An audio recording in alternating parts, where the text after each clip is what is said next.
thanks again, Tanner, for speaking with us today. And wow, what a relief it must be to have at least that first case over with. What does it mean to you in terms of the legality of it now?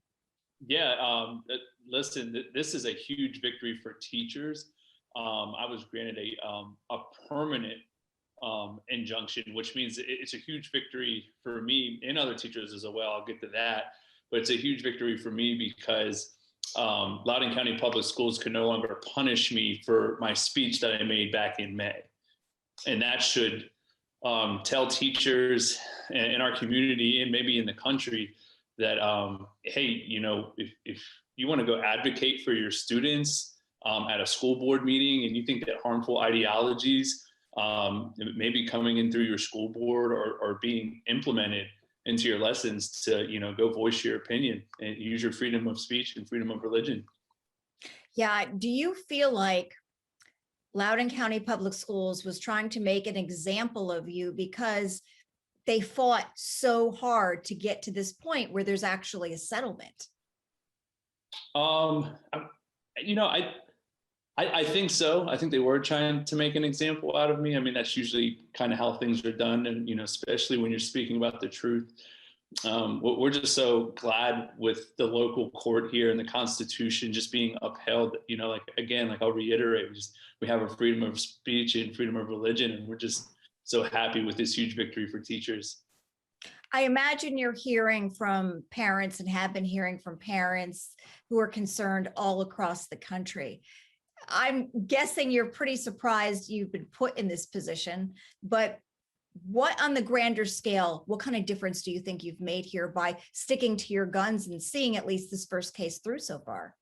Yeah, I just think, you know, we have just kind of proven through the court system, you know, that teachers have First Amendment rights and they shouldn't be punished for them for going to a school board meeting, a public forum where we're asked to come speak. And I think has given this community a lot of confidence. And like I think I've said before, I hope that this empowers teachers and it gives them the confidence to go advocate for their students against harmful ideologies that will force teachers to call, you know, boys girls and girls boys and say pronouns that don't biologically align with one sex. Yeah, and Tyson, legally, you know, for legal precedent, how much did the win of this case mean in the grander scheme of things, do you think? Well, I think it means a lot. You know, we didn't necessarily plow any new legal ground because these rights have been enshrined in the Virginia Constitution for a long time. But what we're seeing is that there is a new movement to where people are being told that there's certain ideologies that you cannot question. You can't question this new transgender ideology. That's what we're being told. And so what I think this case shows is that the Constitution doesn't have some carve out for certain ideologies or some carve out for certain viewpoints that people don't like. No, this covers everything. And so, you know, when these new and different and radical ideologies are being pushed in schools, and there's this huge push to try to shut down dissent against those ideologies, I think this should show teachers that you do have the right to push back against this. And it's not only your right, but your obligation to fight back against these ideologies, which are undermining truth, which are telling students things that are inconsistent with reality. They're inconsistent with biology and science, and they're going to be hurtful to them. And so we should be thankful for people like Tanner that are willing to stand up for the truth and stand up for the best of their students. Are you getting, Tyson, Alliance Defending Freedom, getting a lot more calls looking for help from your organization now that Tanner has stood up and some other parents have stood up as well?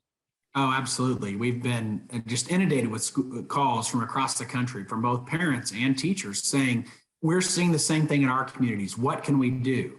And as Tanner said, you know, there's multiple things you can do, but one of the most important things you can do is get involved. Go to your school districts, go to your meetings, start finding out what's in the curriculum, and then start building a group of people that are willing to stand against this no matter the cost.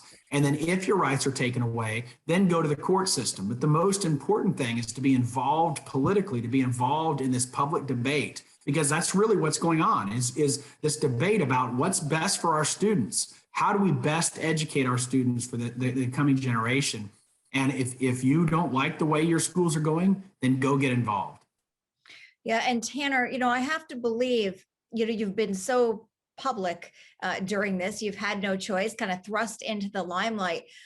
How has it impacted your family when when you go about town now? I mean, your life has had to have changed radically in the last several months.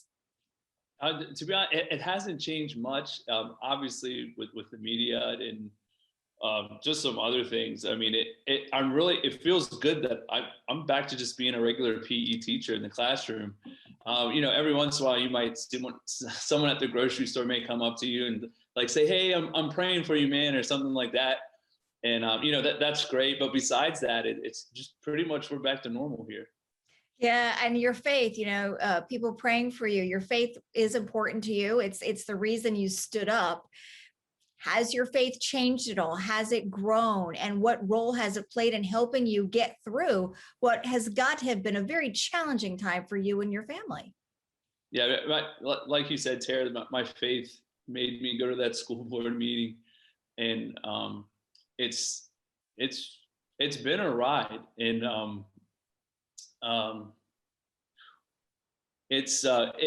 I had a friend ask me, Tara, like 3 days after, he asked me, "What did you learn from this?" A brother in Christ, and I said, "I learned to trust God more." So my faith grew, and it's just growing more and more as we go. And He's granting us with what we believe, He's granted us victories because of our obedience to Him. So.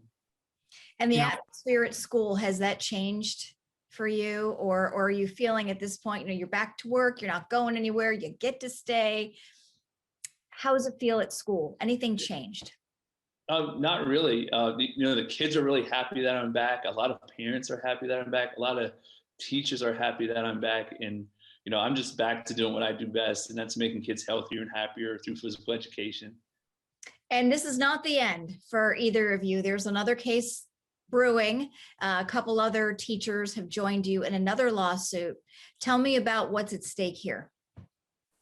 Yeah, well, the policy that Tanner spoke against in May that was still pending was enacted by the board in August over the objections of many teachers and parents. And that policy, it forces teachers to refer to students with whatever pronoun that student demands, regardless of whether it's consistent with the biological sex. And so it forces these teachers to participate in the social transition of students as young as kindergarten, even though the science shows that the vast majority of students will choose their biological sex if not forced into this social transition.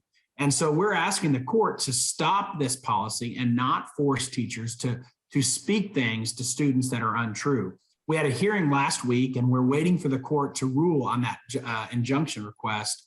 And we expect the court to make a ruling after Thanksgiving, but before Christmas. Very interesting. And probably another long road ahead. And of course, all eyes still on you after all this time and the outcome of this. Tanner, final words here. What do you want people to know about your journey? At the end of the day, what is the biggest thing that you hope you have accomplished? Obviously, you solved one problem, but on the grander scheme, what are you hoping people take away? I just hope that, teachers, administrators, and communities just think about the kids and think about the truth and how we have the power. God granted us that power to go to school board meetings, to write emails, contact administrators, contact superintendents, do it with grace and love, but do it with some boldness and be stern about it. And I think you can find out that you can win in the end of this process.